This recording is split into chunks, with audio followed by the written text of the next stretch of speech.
որտեղ եք եղել 44-օրյա պատերազմի ընթացքում եւ մասնակցել եք որևիցե կերպ այդ process-ներին։ Շնորհակալություն պարոն Ներսիսյան, ինչպես նշվեց 2020 թվականին 44-օրյա պատերազմի ժամանակ ես զբաղեցրել եմ Սյունիքի մարզի դատախազի պաշտոնը, տեղում եմ եղել,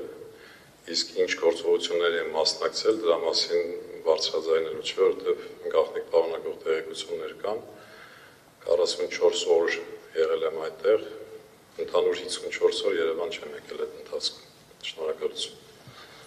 Շնորհակալ եմ։ Ես մի ճշտող հարց, եթե թույլ կտաք ես մասով, որ ասցիք հրապարակելու ենթակա չի, դա մարտական գործողությունների մասնակցության կոնտեքստում, թե այլ։ Դա ևս հրապարակման ենթակա չի։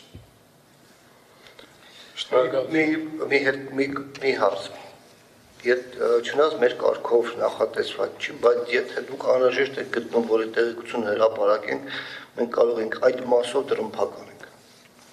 Ես կարող եմ պատասխանել պարոն Հովհաննիսյանին, որ ես տեսել եմ ադրբեջանցի զինծառայողների։ Ես էլ եմ տեսել, բայց ես ռազմարտական գործողությունների չեմ մասնակցել։ Դատախազությունը գիտեք, որ գումարտակ է ունեցել, ջոկատ է ունեցել, եւ այդտեղ եմ եղել, եւ ընդհանուր առմամբ մարզի տարբեր հատվածներում պարոն Հովհաննիսյան։ Ես ձեզ խոստանում եմ, նիստից հետո մենք իրար հետ զրուցենք ավելի մանրամասն կասենք։